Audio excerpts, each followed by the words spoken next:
Bonjour à tous et bienvenue pour ce nouvel épisode du Slappycast. J'espère que vous allez bien.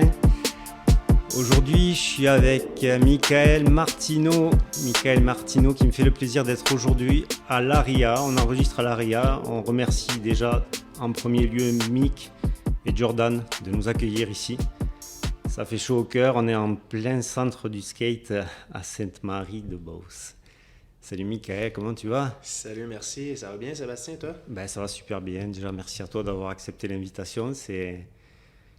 Ça fait chaud au cœur de t'avoir en face, derrière ton micro. Cette fois-ci, c'est pas pour un contest, c'est pour le Slappycast. Exact. C'est la première fois que je me retrouve derrière un micro de podcast. Je suis un peu stressé, mais Ouais, j'ai bien pas. hâte. On est entre skateurs, entre passionnés, et le but, c'est justement de faire découvrir ton univers, à qui tu es. Et moi, je le sais un petit peu. On va approfondir les questions et même les gens, je suis sûr qu'ils te connaissent déjà un petit peu, vont en savoir un peu plus. Et c'est bien là le but de ce podcast. Est-ce que tu pourrais en premier lieu te présenter, qui tu es, quel est ton quotidien en tant que personne investie dans le milieu du skate? Absolument. Donc, moi, c'est Michael Martino, j'ai 27 ans. Je réside à Lévis. Je suis né à Saint-Rédempteur à Lévis. Ouais. Puis maintenant, je réside à Saint-Nicolas. Je fais beaucoup l'aller-retour entre Sainte-Marie, ici, où je donne des cours de skate de façon fréquente, et un peu Lévis et Québec. Là. Donc, Lévis, c'est vraiment le point central entre mes activités. Donc, Sainte-Marie à l'extrême droite, au sud, et Québec, un peu à gauche. Donc, je me promène dans cette zone-là pas mal. Je suis directeur des services éducatifs au Area. Donc, je m'occupe de donner des cours, de booker des cours avec les écoles, tout ça. Et je suis également coach et coordonnateur du programme du PALS à Lévis, donc, qui est un programme de sport-études. Excellent. Comment on devient justement coach de skate? Ça, c'est une question que je trouve pertinente. Oui, absolument. En fait, moi, j'ai toujours eu un intérêt pour la pédagogie. Depuis que je suis tout jeune, là, je crois que j'étais en deuxième année au primaire, là, donc j'avais peut-être 7-8 ans, et je savais que je voulais devenir enseignant. D'accord. Donc, j'ai toujours eu cette fibre-là d'essayer de transmettre aux autres ma passion, d'essayer de dialoguer avec les autres. J'ai toujours été très intéressé envers ça. Puis, j'ai entamé des études d'enseignement en histoire. Okay. Donc, pendant 2 ans, j'ai fait la moitié du bac à l'Université Laval à Québec. Puis, de fil en aiguille, en fait, les projets se sont concrétisés pour moi du côté du skate. Donc, à force de donner des cours un peu à gauche, à droite, à des gens, puis des cours privés, en fait. Donc, ça s'est présenté à moi. C'est beaucoup Étienne avec la boutique Five-O qui m'a comme amené ça. Il m'a donné une opportunité d'animer un camp de jour en skate à Lévis, donc le camp de jour Rive-Sud. C'était quand ça? Les débuts? Ouais, on pourrait dire 2018, 2019. Ok, déjà. Ouais, 2018, j'ai envie de dire. Puis, ouais, ça s'est concrétisé comme ça. Donc, j'ai commencé à donner des cours de skate à gauche, à droite, un peu avec la boutique, là, comme je l'ai dit. Excellent. Est-ce que devenir MC, c'est aussi un truc qui a été quelque chose que tu avais dans ta tête au début quand tu as commencé à faire du skate? Tu te disais quand tu allais dans les contests, tu voyais des gars animer ça et c'était quelque chose qui t'aurait donné envie plus tard? Ouais, en fait, j'ai fait des contests depuis que je suis tout jeune à Québec, un peu partout, à Lévis aussi. Puis, je voyais des gars animer, là, notamment David Dallaire, là, qui je pense qu'il a eu un impact assez fort sur beaucoup de skateurs là, dans la région de Québec. Tout le monde le connaît, là, David. Il a même animé un peu partout. Là, il était avec Adrénaline Urbaine. On le voyait partout, David Dallaire. Puis je pense que le voir étant jeune, ça m'a tout le temps...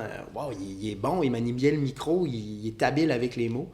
Donc, je pense que ouais, ça m'a un peu inspiré. Mais encore une fois, c'était pas nécessairement mon idée de devenir MC. C'est Étienne de la boutique Five-O qui est comme arrivé avec ça. Puis je pense qu'il a vu un potentiel en moi. Là, puis, ouais, ça s'est passé comme ça. Un jour, il m'a dit il y a un événement, t'as envie de l'animer? J'ai dit ouais, pourquoi pas. Ouais, comment tu prépares ça du coup? Il faut connaître tous les riders, enfin les tricks, dès qu'il plaque, faut dire derrière qu'est-ce qu'il a plaqué, quoi. Tu vois, quand t'es skater, c'est des choses qu'on connaît, mais voilà, je pense que tout le monde n'est pas fait pour ça, quoi. Non, c'est ça. Je pense que de base, puisque j'ai une fibre un peu pédagogique, que j'aime ça parler avec les autres, que j'aime ça être... Je suis un peu extraverti, disons.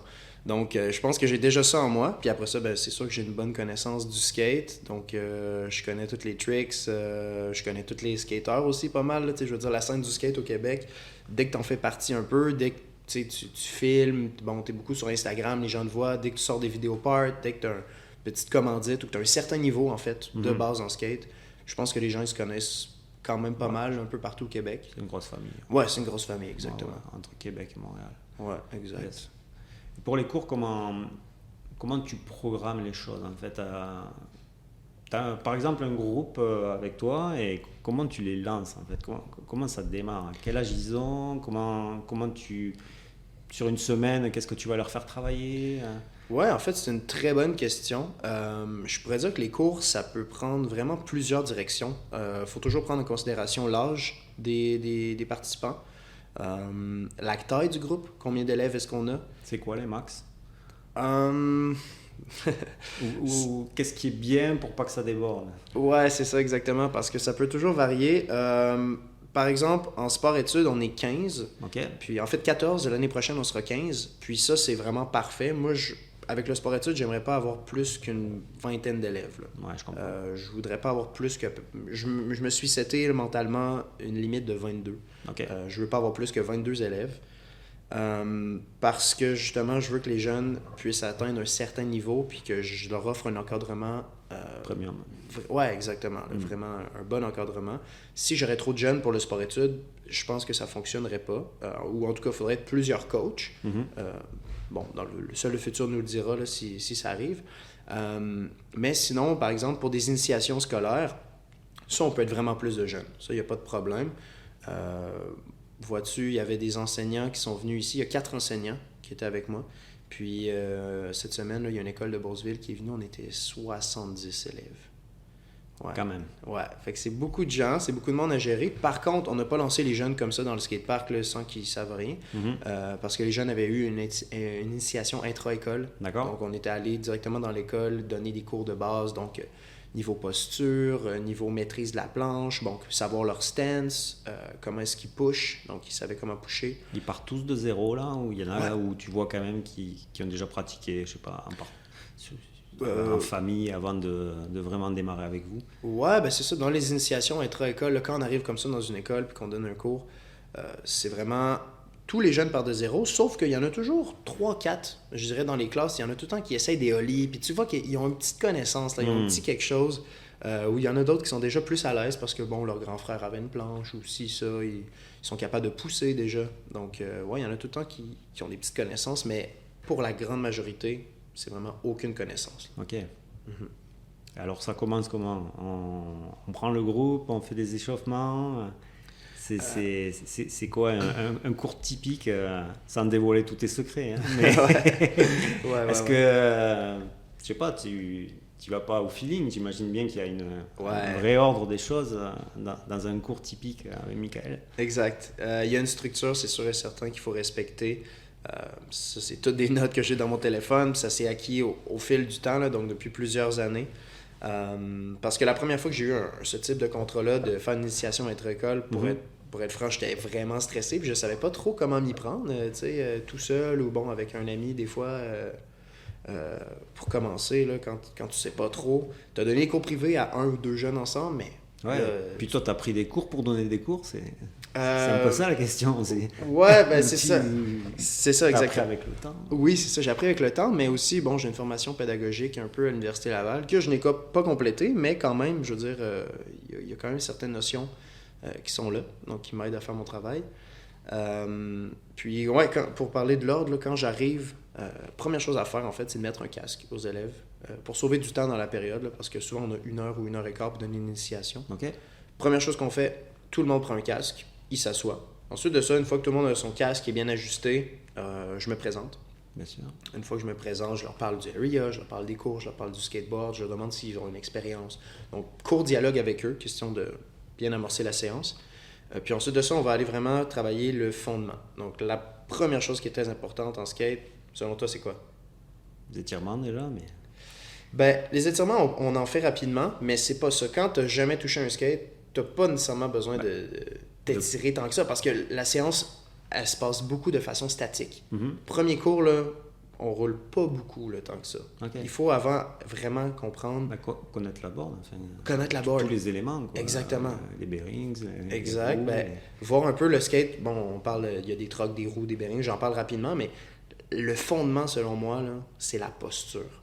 Il faut savoir comment se tenir sur son board, quelle position adopter, comment est-ce qu'on va mettre les pieds. Les pieds larges, le dos droit, les bras dégagés du corps pour s'aider à l'équilibre.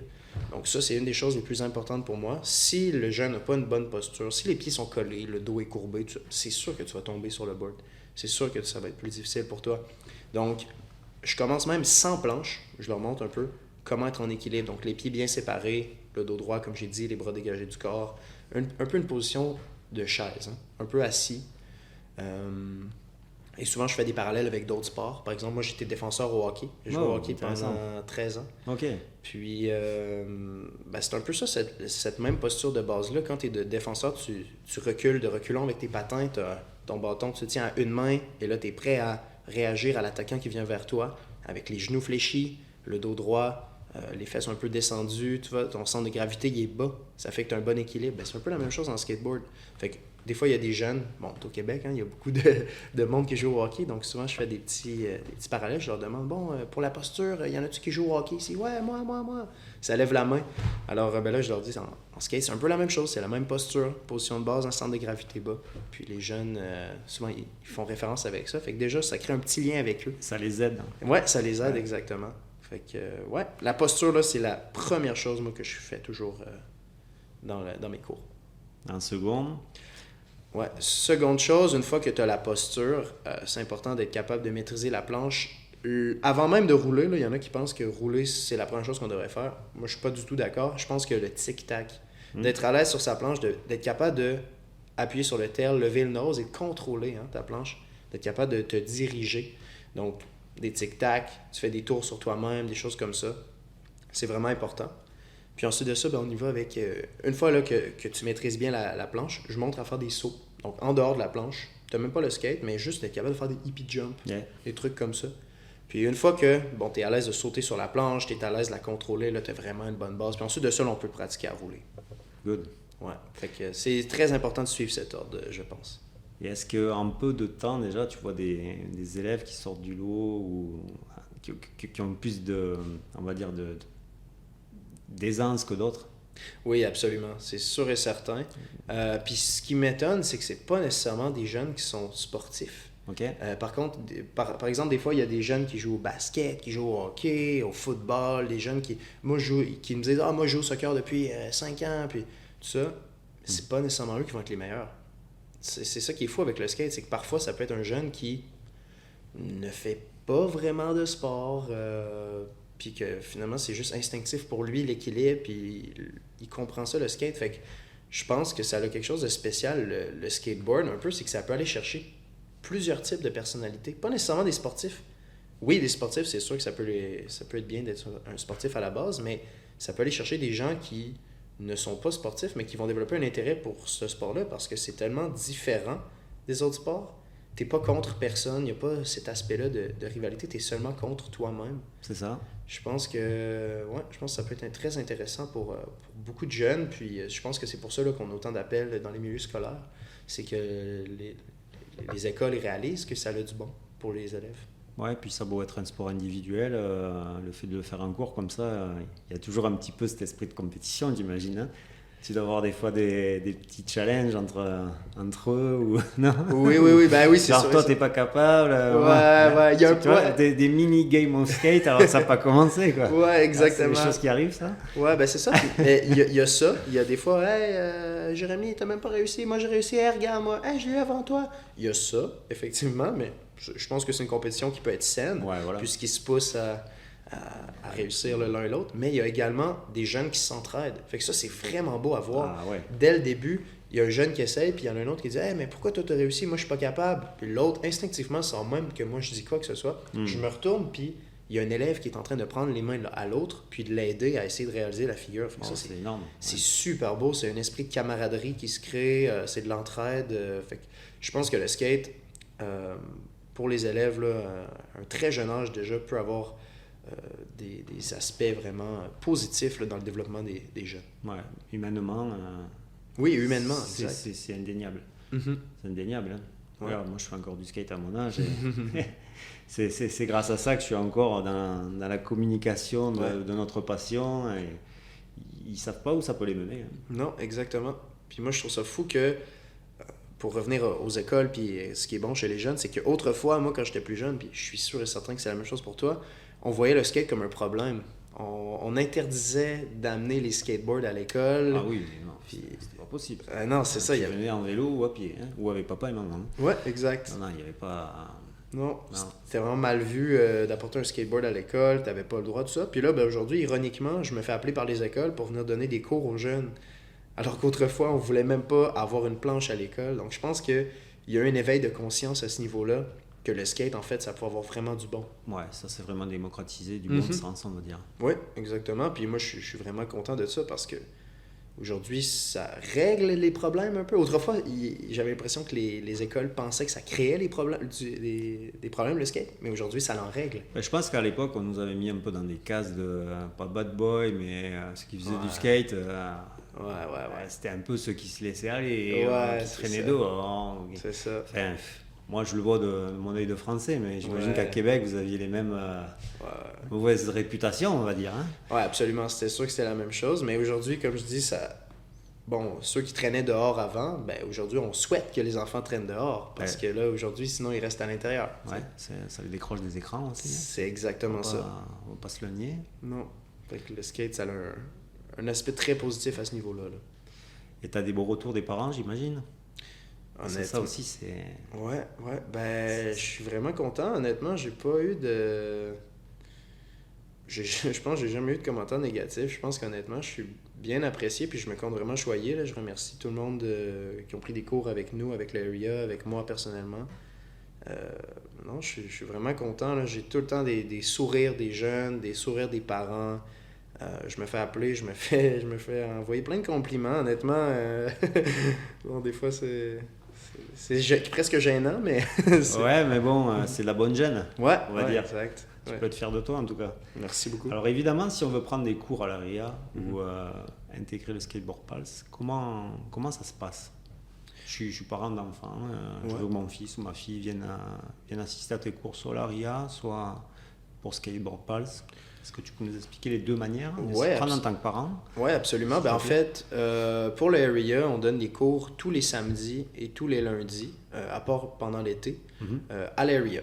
Ok. Donc, le samedi, c'est soit Joël Normand qui est là Ouais. ou Mathieu McFadden. Donc, Yes. on a deux coachs qui sont vraiment très bons, qui sont là les samedis. Mhm. Les lundis soirs, c'est moi qui est toujours là à Area. Ok. Donc, le samedi, c'est à l'avant-midi et le lundi, c'est le soir de 5h30 à 19h30.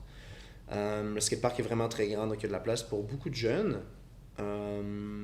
Pour s'inscrire, en fait, il faut devenir membre participant. Ok. Donc, il faut aller sur le site web de Area et s'inscrire. Donc, on inscrit le nom du parent, on inscrit le nom de l'enfant. Puis, ensuite de ça, on book soit à la session ou soit on peut payer pour un certain nombre de sessions. Et c'est ça, on peut venir, puis on est encadré par un coach. Il y a plein de parents qui sont là, il y a plein de jeunes qui sont là. Donc, c'est vraiment un bel environnement. Là. Les gens sont... Je confirme. Ouais, c'est vraiment le fun. Là. Puis, c'est ça, les jeunes, en fait, sont encadrés. Mais tu sais, on force pas personne à faire des figures. Là. Tu sais, des fois, il y en a qui comprennent pas ce principe-là. Ouais, Comment il tu va fais à son pour... rythme? Ouais, c'est ça, exactement. Chaque jeune va à son rythme. Puis nous, on est là pour leur donner des défis, pour les aider, essayer de travailler. Ah, t'essayes telle figure, ben, tu pourrais faire telle chose. Tu pourrais placer ton pied autrement. Tu pourrais mettre ton poids à tel endroit. Donc, il y a beaucoup de ça. On est là pour les appuyer et non pour dicter qu'est-ce qu'ils doivent faire. Fait que je pense que c'est le fun là, parce que ça crée chez les jeunes, justement... Il y a moins de pression. Oui, il y a moins de pression, exactement. D'une certaine façon, ils sont libres, mais sont encadrés. Donc, Exactement. je pense que c'est un bel environnement pour... Ah ben là, il n'y a pas pour mieux, grandir. excuse-moi, mais Ouais. ah, mais je suis un skatepark. Ouais, exactement. Ouais, surtout qu'il offre beaucoup de C'est que diversité de modules, tout ça. L'area, c'est très grand Ah, aussi, donc ouais. c'est vraiment bien pour ça. Est-ce que la rampe, c'est des choses qui vont venir aussi hein, au niveau des cours où on est quand même ciblé pour le début hein, Ouais, sur du street, hein, forcément. ben il y a Marcus comme Dan, ça. Dan Eara, Mexican Dan, Yes. qui est skateur On de le salue San... d'ailleurs. Ouais, Mon cher Dan. on salue Dan. Un skateur de San Diego, en fait, là, qui a trouvé l'amour à Thetford Mines. Exact. Donc, il a déménagé du sud des États-Unis, du sud de la Californie, pour venir habiter dans notre belle région de Québec. Puis Dan, il est souvent où Area, justement, et lui, c'est un professionnel en rampe. Donc, lui, Dan a offert à plusieurs reprises des cours Cool. de vert.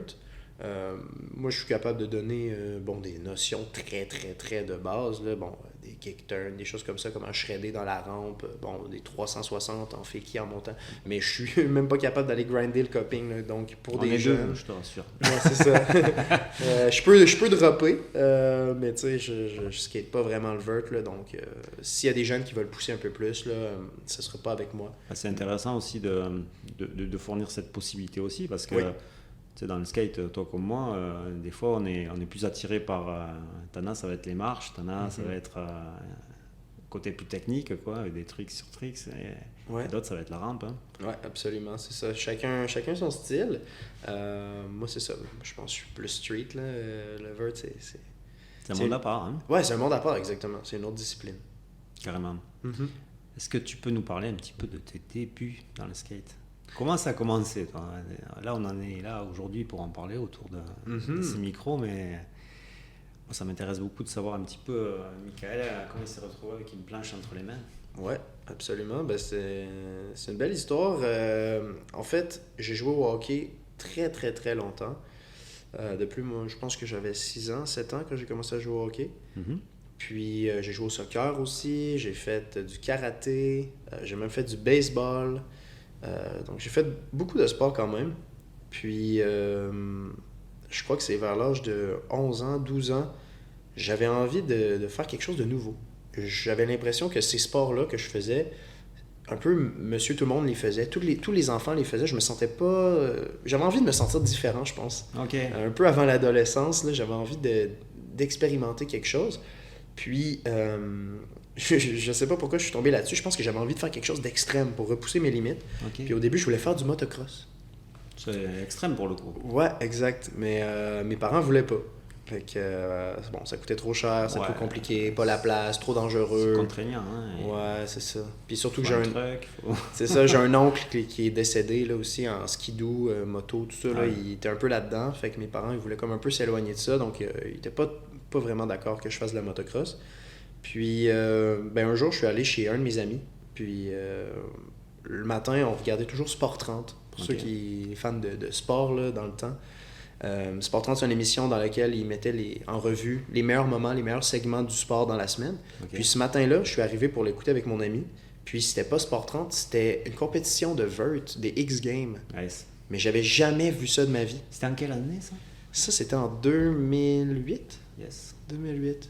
Ouais, alors j'ai vu ça à la télé, une compétition de vert, ça m'a vraiment allumé. Alors je me suis dit, waouh, c'est trop cool le skate, j'ai jamais vu ça de ma vie, j'ai envie de faire du skate. J'ai dit à mon ami, parce qu'on était chez lui, j'ai dit, est-ce que toi t'as un skate? Il dit, oui, j'en ai un dans mon garage. J'ai dit, hey, je veux essayer tout de suite. Et on est allé dans son garage, puis j'ai essayé, on a fait du skate toute la journée dans son garage, à essayer de comprendre comment ça marchait, comment avancer, tout ça. Parce que lui, il avait déjà acquis quelques notions ou il était dans son coin le skate et du coup, il en faisait Ouais, jamais. Exact, il était dans son coin, il en faisait jamais, mais ses parents lui avaient acheté un skate, un moment, mais il en avait jamais fait. Puis à ce jour, je pense qu'il n'a jamais fait de skate non plus, mais moi, cette journée-là, j'ai fait du skate toute la journée. Lui, il était sur sa trottinette cette journée-là. Ok. Puis le lendemain, en fait, j'ai dit à ma mère, je veux un skate. Elle m'a dit, OK, est-ce que tu sais où on achète ça? J'ai dit, j'ai aucune idée. Elle m'a dit, je pense qu'il y en a chez Walmart. Alors on est allé au Walmart, j'ai acheté un skate de la marque Duke à 30$. Ok. Puis j'ai fait du skate pendant presque un an avec ce skate-là. Ça ressemblait à quoi? C'était des planches super larges et toutes plates là? Ou, Ouais, exactement. il y avait quand Aucune même, shape. Une double tail? Non? Ouais, il y avait un tail, un nose, mais Ouais, je veux dire, il quand n'y même. avait aucune shape dans la board. Tu sais, c'était des bearings vraiment très de base, là, avec un grip tape qui était même pas vraiment un vrai grip tape. C'était une espèce de feuille de... Ouais, de papier. Feuille de vert, papier bizarre, ouais, exactement. abrasif quoi. Ouais, exactement. Puis, ouais, j'ai eu ce skate-là quand même presque un an. Puis, je faisais des gros ollies quand même avec, là. J'ai réussi à faire des Ouais. ollies. Puis, je me promenais, j'allais près de chez moi. où le skatepark de Saint-Rédempteur est actuellement. Là, donc, c'était seulement du stationnement, mais l'asphalte était neuve. Ok. Alors, je pratiquais là. Ouais, parce que tes roues, ça devait pas être quelque chose d'exceptionnel non plus sur ce genre de planche. Non, ça c'est ça. roulait quand même. Ouais, ça roulait bien. Oui, ça roulait quand même bien. Ça va, ouais. C'était seulement au niveau, c'est ça, la shape, la qualité du bois. Ouais. Bon, les roulements à billes, ça aurait pu rouler mieux, mais ça roulait quand même bien. J'étais capable de me déplacer dans la rue, tout ça. Alors, j'ai eu ce skate-là pendant presque un an. Puis ensuite de ça, ben là, j'ai commencé à m'investir un peu plus dans la communauté du skate, puis à voir un peu qu'est-ce qui se passait. Je regardais des vidéos. Et là, il y avait Five-O et Exo à l'époque. Uh-huh. Puis, en fait, j'allais beaucoup sur le site d'Exo parce qu'il y avait boutique en ligne, puis tu pouvais voir en temps réel la planche. Alors, je suis allé chez Exo et j'ai acheté ma première planche qui était une Zero. Yes. Ouais. C'était un pro modèle de quelqu'un ou c'était juste les logos classiques? Ouais, en fait, c'était une planche toute noire avec un squelette blanc. Voilà. Donc voilà, je trouvais, ouais. je trouvais que ça faisait un peu, Ouais. un peu rebelle, là, tout ça. À Ouais. 12 ans, là, je trouvais ça vraiment cool. Alors, j'avais des Truck Venture, un Board Zero. puis Premier vrai board. Premier vrai board. Ouais. Puis ça, j'ai gardé pendant un petit moment quand même. Puis, c'est Ça ça. t'a aidé à progresser, j'imagine. Ouais, exactement, ça Ça m'a aidé. sentit vraiment la différence. Hein. Ouais, vraiment, non, c'est ça. Ça fait une différence. J'ai eu ce board-là pendant un peu moins qu'un an, parce que là, je skatais de plus en plus. Mhm. Puis ensuite de ça, ben là, j'allais toujours chez Five-O, parce que c'était près de chez moi, tout ça. J'ai commencé à rencontrer les boys là-bas qui travaillaient, tout ça. Puis là, j'ai commencé à m'intégrer peu à peu là, dans la scène du skate de la Rive-Sud. Du coup, ça t'a fait rencontrer pas mal de gens, j'imagine. Et ça, c'est des gens encore avec qui tu es en contact proche, j'imagine. Oui, exactement. Ben Étienne, on s'appelle toutes les semaines. Je vais le voir beaucoup à la boutique. On travaille sur plusieurs projets ensemble, notamment des cours pour les jeunes à Lévis. Étienne fait partie du conseil d'administration du Area. Ok. Donc, ouais, il y a mille et une raisons pour lesquelles on s'appelle, qu'on parle de skate et de nos projets, en fait. Là. Fait que, ouais, c'est ça. Mes débuts dans le skate, ça m'a permis de rentrer en contact avec des gens de l'industrie. Puis aujourd'hui, ben, je connais beaucoup de gens qui font du skate ou qui donnent des cours, c'est ça, qui sont impliqués, en fait. Et les vidéos, c'était quelque chose que tu regardais fréquemment à l'époque parce que c'était une génération où c'était bon, Internet n'était pas ce qu'il est maintenant, on va dire. Hein. On n'avait pas forcément de smartphone, pour checker un petit peu ce qui se faisait un peu partout. Ça marchait à coup de DVD à l'époque, c'est ça? Non, Comment pas de tu- mon côté. Moi, vois-tu, j'ai commencé à faire du skate là, vraiment là, en 2008-2009. J'ai envie de dire plus 2009. J'avais 12 ans en 2009, ouais, exactement. Donc, moi, c'était YouTube, en fait. YouTube avait été inventé en 2006. Donc, YouTube était quand même assez frais, nouveau. ouais. Ouais, tout frais. Puis, il y avait quand même des vidéos qui circulaient. Je pouvais suivre mes professionnels préférés dans des vidéos, tout ça. Puis, j'ai été très inspiré. De mon côté, ça m'a donné envie tout de suite de faire des vidéos, moi aussi. Donc, ça a été instantané. Dès que je me suis acheté un skate, je me suis presque acheté une caméra en même temps. Ok. Ouais. Tu le fais toujours? Plus avec mon téléphone maintenant. Ouais, c'est ça. Là, Pour des raisons pratiques. Ouais, c'est ça, que raison pratique, tout ça. Puis, bon. Avant, c'était des photos, des vidéos avec un vieil appareil photo Canon. Aujourd'hui, tout c'est ce mon qu'on sait téléphone comme dans ça, ma ouais. poche. Et c'était tes amis qui te filmaient ou un tour chacun? Comment ça marchait lors des sessions? À chaque fois, vous faisiez des lines? Ben là, au début, quand j'ai commencé, c'était mon voisin d'à côté, Vincent Roy, qui est aujourd'hui avocat. Bonjour, je salue Vincent. Est-ce qu'il skate encore, Vincent? Non, ben en fait, Vincent n'a jamais skaté. C'était mon Ah, voisin avec ok. qui j'étais, puis il me prenait en photo, puis en vidéo. Au début, là, mes premiers ollies, c'était lui qui me filmait, puis Génial. on faisait ça ensemble. Après ça, il y a mon voisin, par contre, à côté, David, que Ouais. lui, on a vraiment skaté ensemble là, pendant plusieurs années. Puis lui aussi, là, il avait un bon niveau. Là, avec lui, là, après ça, je me suis acheté une vraie caméra vidéo, là, une petite Sony Handycam. Puis là, on faisait des montages. Puis là, on se filmait. Puis là, avec David, on a poussé du niveau quand même. Là. Ouais. On faisait des vidéos sur YouTube. Excellent. Fait quoi, on s'était fait une petite chaîne. Puis ben, avec le temps, là, ça a été un peu plus sérieux là, avec mes amis. Là, on faisait des montages de groupe. On était plusieurs au skatepark à Saint-Rédempteur. Là, on s'est fait une petite clique. Là, on était une petite gang. On était quasiment 15-20 jeunes. Là, Ah ouais. Un peu de... Ouais, Saint-Rédempteur, il y avait quand même une belle communauté de skate. Quand j'étais ado, là, c'était vraiment cool. Ouais. C'est des choses qui sont sorties au fur et à mesure après? Vous avez fait vraiment des projets finaux au niveau vidéo ou c'était des choses que vous avez préféré garder pour vous et et laisser juste sur YouTube. Ouais, ben sur YouTube, moi j'ai eu un compte qui aujourd'hui a été piraté, donc il n'y a plus rien qui existe malheureusement. Ouais. Je vais essayer de le retrouver un jour, là. Je suis sûr et certain que je suis capable de retrouver ça. Là. Il faudrait que je fasse des demandes à YouTube, mais c'est assez compliqué. Mais j'ai eu une centaine de vidéos qui ont été faites sur YouTube. Là. Ouais, il y avait des vidéos à toutes les semaines. Là, ça filmait fort. Ouais, ça filmait quand même fort. On était assez proactifs. Puis sinon, le plus gros projet sur lequel j'ai fait, je pense que j'ai eu un vidéo de moi à l'anti-skatepark à Québec quand j'avais comme 17-18 ans, qui était quand même bon, là, de presque 4-5 minutes, je sais pas. Puis sinon, lequel je suis le plus fier, c'est un vidéo assez rédempteur justement au skatepark. Le vidéo met en scène moi principalement, donc c'est pratiquement moi, mais tous mes amis avec qui je skatais le plus ont toutes 2 ou 3 petites vidéos d'eux à travers. Okay. Donc c'est vraiment cool. C'est un super de beau projet, cette vidéo-là. J'en suis vraiment fier. En parlant de projet, est-ce qu'il y a des choses à venir là, cette année en matière de contest? Est-ce que dans les prochains mois, on peut s'attendre à avoir des choses intéressantes pour la scène skate? Est-ce que tu as des choses à me dévoiler? Est-ce qu'on peut en parler un peu? Ben oui, absolument. Ben, c'est sûr et certain, là, on vient d'avoir le Area Skate Cup. On est super fiers du résultat. Des skateurs d'un peu partout au Québec qui sont venus. On a eu du niveau. C'était très bon. Vraiment cool à voir. On est vraiment fiers de ça. On veut faire la même chose en fait pour les jeunes. Donc pour les moins de 18 ans, on aimerait faire un contest comme ça à l'automne. Okay. Donc là, ils ont tout l'été là, pour se préparer. Alors les jeunes, si vous écoutez ça, là, c'est le temps là, de stacker les tricks. Là, puis de vous préparer. Ouais, exactement. On se prépare des lines, puis on visualise pour le futur. Parce que c'est ça, à l'automne, on veut faire la même chose pour les jeunes. Sinon, à Lévis, cet été, on va donner des cours. Okay. Donc, les jeunes peuvent s'inscrire sur le site du Area. Donc, il y a des cours à Lévis et à Pintendre. Donc, à Pintendre, en fait, puis à Saint-Rédempteur. Donc, il va y avoir 2 sessions de cours dans ces skateparks-là. Il va y avoir également des cours à Sainte-Marie ici, qui vont être donnés à l'extérieur par Simon-Pierre Bégin. Donc, c'est lui qui va donner les cours à Sainte-Marie. Puis... c'est le parc extérieur, c'est ça? Oui, c'est ça. Où il y a la plus belle mini-rampe au Québec. Elle est vraiment cool.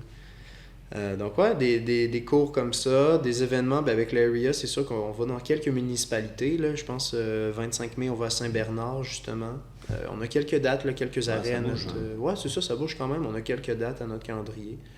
Là, on travaille quelque chose là, à Québec aussi. Sur la rue Saint-Jean, avec Antoine Guignet, qui va voir ça. C'est ça, donc il y a des petites démos ici et là.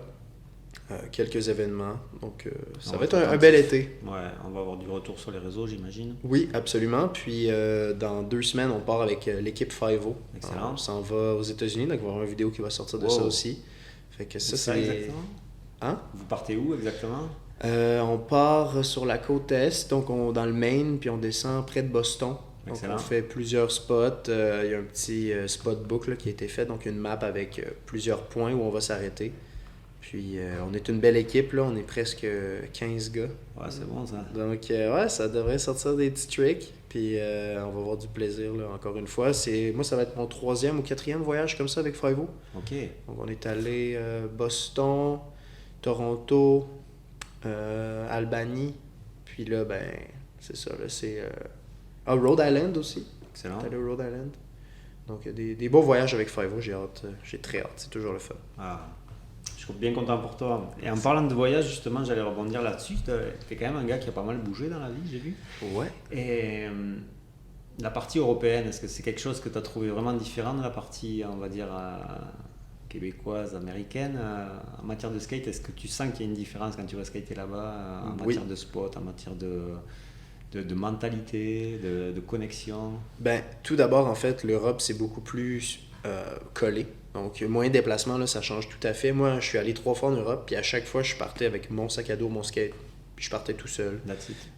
J'allais là-bas, puis j'ai trouvé ça fou à quel point c'est facile de se faire des amis. Okay. Ça, c'est ridicule. Là. Peu importe j'allais où, puis je commençais à skater, les gens, hey, trop cool, mec. Puis là, je parlais, bon, avec un accent québécois. Ah, t'es Canadien? Ah ouais, mettons, en France. T'as été vite intégré? Ouais, très vite intégré. Okay. Oh, oui, j'ai des gens qui m'ont invité à dormir chez eux, je me suis fait des amis, je reste en contact avec des gens. Les gens me proposent de m'amener d'un endroit à l'autre. Honnêtement, c'est... Ouais, sans réfléchir. Ouais, ça, c'est vraiment cool pour ça. La différence, c'est ça. Donc, le moyen de déplacement, la communication avec les gens. Au Canada, les gens sont super ouverts aussi, mais tu sais, les gens vont plus aller faire chacun leur truc un peu de leur côté, puis les gens ont plus une petite vie. Puis si tu te déplaces en Canada, ben tout est plus loin un peu, hein. On est assez d'accord. Donc, en Europe, tu peux prendre les moyens de transport les moyens de transport en commun. Le métro, le bus, tu peux te promener en vélo, même dans les villes. Je me promène beaucoup en skate. L'asphalte n'est pas la même aussi. Hein, non, souvent. Ouais, exactement. C'est ça. Ici, avec les hivers qu'on a, Ouais. le sol est un peu. Il faut avoir des bonnes roues, hein, je le dis tout le temps. Ouais, c'est ça, exactement. Mais tu sais, je m'imaginerais mal me promener à Sainte-Marie en skate dans le centre-ville. Tu sais, c'est impossible. Non, alors que, tu sais. Tu as les cuisses qui vont chauffer à force. Ouais, c'est ça, exactement. Là. Alors que, bon, je suis allé à Bordeaux, en France, on en parlait tout à l'heure. Tu peux te promener un peu partout dans la ville assez facilement. Le sol est beau, tout ça. Il y a plein de spots à gauche, à droite. Bon, à Barcelone.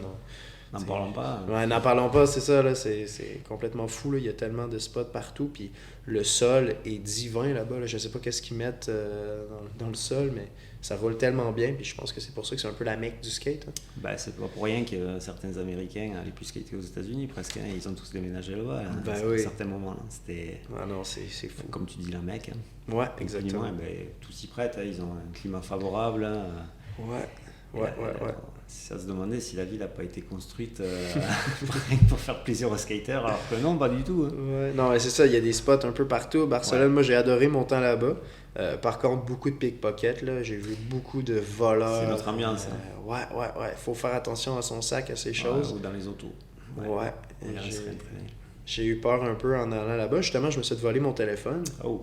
Fait que, petite histoire à Barcelone, je me suis fait voler mon téléphone dans un auberge de jeunesse. Ok. Donc, je me dans un auberge de jeunesse, puis j'avais mon téléphone qui chargeait à côté de moi. Mm-hmm. Puis je me réveille le matin, ben mon téléphone n'est plus là. Merde. Alors là, je vais à l'accueil, tout ça. Et là, je me rends compte en allant à l'accueil qu'il y a une fille qui est déjà là, qui est en train de parler à l'accueil, parce qu'elle aussi s'est fait voler son téléphone. Puis en parlant avec elle, je réalise que tout le monde dans la chambre s'est fait voler son téléphone. Ouais, non. Donc le gars est parti le matin, il a volé le téléphone de tout le monde, puis il est parti. Alors, j'ai réussi avec l'auberge de jeunesse d'avoir le nom et la photo du voleur. Ok. Je suis allé à la police, puis ils ont ri de moi. Là. Ils s'en C'est un foutaient. parmi tant d'autres. Hein. Ah oui, puis ça arrive à tous les jours. Ben c'est oui. ça qu'ils m'ont expliqué. Ils n'ont pas le temps à perdre avec ça, essayer de retrouver tout ça. Les pickpockets là-bas, d'après ce que j'ai compris, c'est un métier. Fait qu'il y a des gens qui vivent de ça, là, puis ça peut être assez lucratif. Ouais, c'est notre ambiance. Hein. Ouais. Ça peut gâcher le voyage aussi. Ouais, c'est ça. Ben, l'affaire, c'est que moi, je partais une semaine plus tard. Donc, j'étais une semaine tout seul, pas de téléphone. Mais en fait, c'est pas tout à fait vrai. J'étais avec un de mes amis de secondaire qui était venu me rejoindre de l'Allemagne. Parce que lui étudiait en Allemagne. Puis il m'a dit « Hey, je vois que tu es en Europe, tu fais du skate. Est-ce que tu vas où ensuite? » J'ai dit « Je m'en vais à Barcelone. » Il dit « Parfait, je m'en viens te rejoindre. » Fait que JS Watts, je salue JS. Shout out. Donc, JS est avec moi, on s'est promené un peu partout, tout ça. Bon, JS, il me filmait à des spots. JS, il skate pas trop. Il est capable de rouler, mais il skate pas trop. Mais on était ensemble, puis il m'a filmé à quelques endroits, là, des spots mythiques que je suis allé. Puis. C'était comme tu t'imaginais, du coup? Ouais, non, c'est vraiment cool. Tu avais planifié la chose un peu je m'étais mis. partir, hein. Ben, pas vraiment, parce que je m'étais mis quelques endroits sur la map. Mais comme je suis tout seul, puis mes voyages sont souvent pas axés seulement sur le skate. Il y a un aspect culturel là-dedans. J'aime ça aller visiter des monuments historiques ou des trucs qui ont de l'histoire un peu. Je veux aller faire aussi de la randonnée souvent. J'aime ça aller dans les montagnes. Donc j'essaie de mélanger trois de mes passions. Ouais, un mix exactement. Donc le skate, les visites un peu culturelles, mais aussi le plein air. C'est pas mal les trois choses que je recherche dans mes voyages. Donc j'essaie de tout le temps mixer ça ensemble. Puis comme je pars tout seul, souvent j'improvise un peu honnêtement. J'ai pas de... Non, mais c'est bien des fois aussi. Hein? Ouais, c'est ça exactement. Puis j'aime ça voir un peu où est-ce que la vie m'amène, les rencontres que je fais. Donc c'est sûr que c'est toujours plaisant à ce niveau-là. Là. Donc ouais, j'ai été 3 fois en Europe. Les 3 fois j'ai pas été déçu. Là. J'ai très très hâte d'y retourner aussi. Ah, je te le souhaite en tout cas. On en arrive dans l'été. Ouais. On n'arrive pas loin des Olympiques. Oui, absolument. Qu'est-ce que tu en penses de ça, toi? Le skateboard est devenu une discipline olympique depuis peu, on va dire. Ouais. C'était quelque chose, je pense que quand on a commencé, on ne s'imaginait pas que ça irait aussi loin. Non, absolument. Tu coaches des gens, toi, déjà? Mm-hmm. Est-ce que tu penses que ça serait un goal pour toi un jour d'entraîner, je sais pas, une équipe à ce niveau-là? J'aimerais vraiment, vraiment ça. Ouais. Honnêtement, je sais pas exactement c'est quoi les démarches pour ça. Je sais qu'il y a Adam Higgins qui, lui, coach. Il est directeur de l'athlétisme de haut niveau à Canada Skateboard. Ouais. Puis, il y a aussi... Son nom m'échappe. J'ai oublié son nom. Il y en a un autre aussi à Canada Skateboard qui coach à haut niveau. Je sais pas c'est quoi les démarches que eux ont faites pour se rendre là. Je sais pas exactement c'est quoi le... Est-ce qu'il faut un diplôme spécial? Ouais, c'est ça. Ben, tout d'abord, en fait, moi, présentement, je suis en train de compléter mon PNCE. C'est-à-dire? Donc, c'est le Programme national des entraîneurs canadiens. OK. Puis là, je suis en train de compléter ça. Là, j'ai 6 niveaux sur 8 de compléter. C'est une formation, ça prend quand même du temps. Là, j'ai démarré ça il y a plus d'1 an. OK. Je fais des formations à gauche, à droite, là, à travers mon coaching, tout ça. Puis ça, ben, ça me donne une certification d'entraîneur canadien reconnu. Il y a ça. Sinon, j'ai fait mes Start Pushing. Donc ça, c'est des formations qui se font avec Canada Skateboard directement. J'ai eu des rencontres avec eux, donc des summits. Donc, je suis allé à Toronto avec l'équipe de Canada Skateboard. Je suis allé à Montréal. Donc, on a eu des espèces de rencontres dans lesquelles on discutait un peu du skateboard au Canada, où est-ce que ça s'en allait, des façons de coacher, tout ça. Donc, des petites formations avec eux à ce niveau-là. Mais pour répondre à ta question, entraîner aux Olympiques, ce serait vraiment un rêve pour moi. Ce serait vraiment un bel objectif. Je vais chercher la question, là, tu vois. Oui. Non, ça serait vraiment quelque chose que j'aimerais beaucoup. Plus que de performer, parce que bon, c'est ça, j'ai un niveau quand même pas si mal en skateboard, mais je confirme. Hein. J'ai des jeunes qui ont plus de potentiel que moi, disons, puis que mon temps à moi, il est passé. Maintenant, ce que je me concentre le plus, c'est sur les jeunes, sur la relève, essayer de faire en sorte qu'on pousse du niveau, là, puis que les jeunes, ils s'améliorent. Donc ouais, pour répondre à ta question, j'aimerais vraiment. Bon, mais ça fait plaisir à entendre, en tout cas, je te le souhaite, vraiment, tu le mérites, et je pense que tu es vraiment sur la bonne voie, en tout cas. Merci beaucoup. Et les filles dans tout ça? Ouais, ben... Elles sortent du lot vraiment de plus en plus. Hein? Le skate... On n'en a jamais douté, mais... Ouais, c'est ça. C'est juste que je pense qu'il n'y avait pas la place avant. Où c'était plus difficile pour les filles de faire leur place dans le skate. T'sais, moi, quand j'étais jeune, il n'y en avait pas vraiment des filles qui skataient. Ou très peu, ouais, c'est ça. Il y avait des rumeurs qui circulaient que dans le village voisin, il y avait une fille qui avait... Bon, elle faisait des ollies, mais... C'était très marginal, encore une fois. Aujourd'hui, c'est beaucoup plus accepté. Je pense que les filles ont beaucoup de support, notamment avec des événements comme on a fait au Area Skate Cup, là, où on invite les filles à venir participer, tout ça. On a des bonnes bourses pour eux, on les encourage justement. Ça les met en confiance aussi, c'est ça qui est génial. Ouais, exactement. Puis tu sais, nos événements sont toujours très inclusifs, je pense. On essaie de faire en sorte que tout le monde se sente à l'aise, puis de pousser les filles là, le plus possible. Notamment, là, on donne beaucoup de cours à des jeunes filles. Il y a Alexia ici qui est vraiment, elle commence là, à prendre du niveau. Là. Alexia, elle a 11 ans, c'est vraiment cool à voir aller.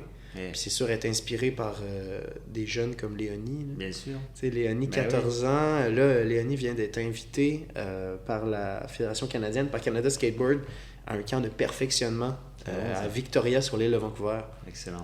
Donc, bravo Léonie. Hein?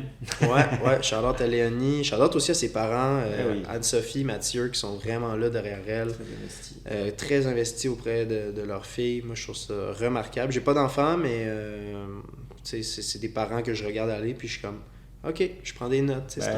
La part va des deux côtés. Hein? L'enfant s'investit, et si les parents sont encore derrière...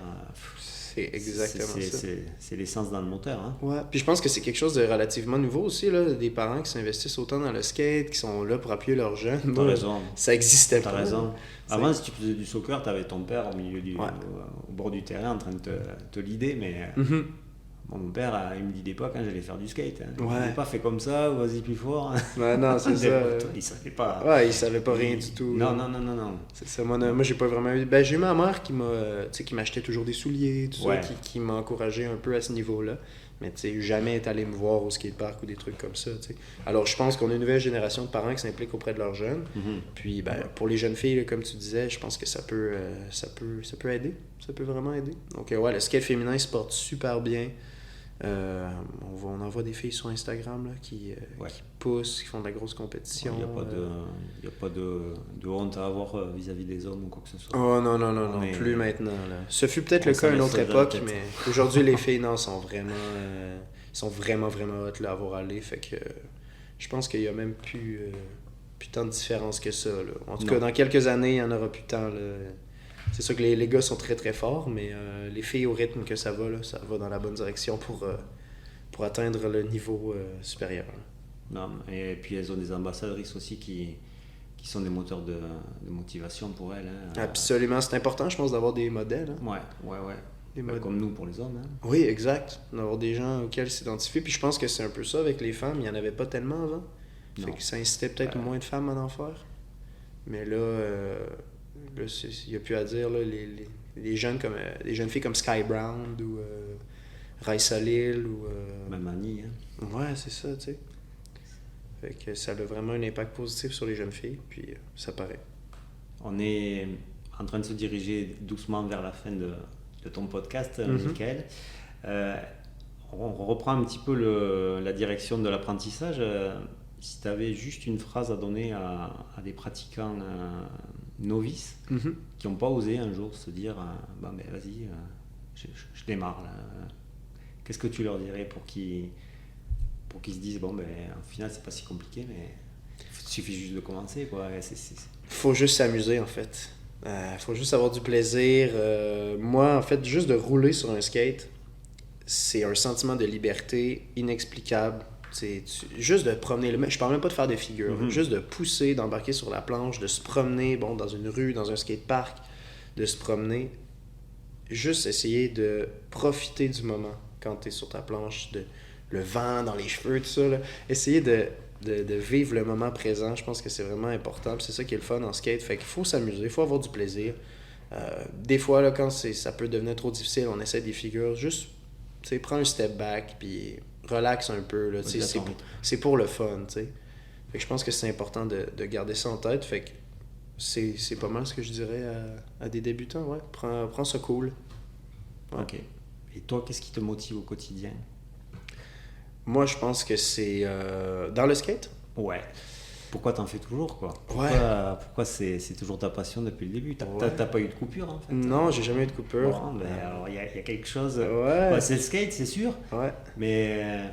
comme je disais, je pense que c'est la liberté, mais aussi la camaraderie. Ça, je trouve ça incroyable. J'ai jamais vu de communauté comme ça. Un endroit où t'arrives, tu fais ce sport-là, puis tout le monde est ami. Ouais. Tu connais des gens de partout au Québec. Moi, c'est ça, je peux prendre mon téléphone puis appeler des gens à Montréal, je peux appeler des gens à Victoriaville, je peux appeler des gens au Saguenay, je peux appeler des gens de partout au Québec, là.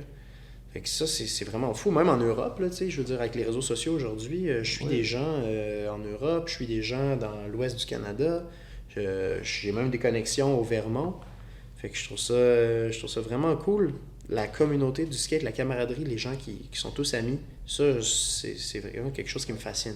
Je reprends un petit peu des fois l'exemple d'un enfant qui va dans une aire de jeu et qui ne connaît pas d'autres enfants. Souvent, ils ne connaissent pas leur prénom, mais ils vont jouer ensemble. Ouais, exact. Dans le skatepark, c'est un peu souvent la même chose. Ouais, c'est absolument la même chose, mais pour des adultes. C'est flagrant, hein? Ouais. Si tu vas dans un skatepark, le gars, tu le connais pas, tu vas le checker, tu connais même pas son prénom. En fait. Ouais. Puis tu peux l'applaudir pour sa figure, tout ça, puis juste d'une certaine façon, tu vas rentrer en contact avec lui, puis ça va être un moyen de communiquer entre vous deux. Exactement. Donc le skate, honnêtement, la camaraderie, le sentiment de liberté, puis toujours aussi le dépassement de soi, développement personnel un peu, je pourrais dire. Ouais. Toujours essayer de s'améliorer, je pense que c'est quelque chose que tu peux prendre à ton rythme, puis qui est vraiment le fun, tu sais, ce sentiment de devenir meilleur. Donc, c'est des choses qui font en sorte que je suis vraiment accro, en fait, au skate. Je te comprends 100%.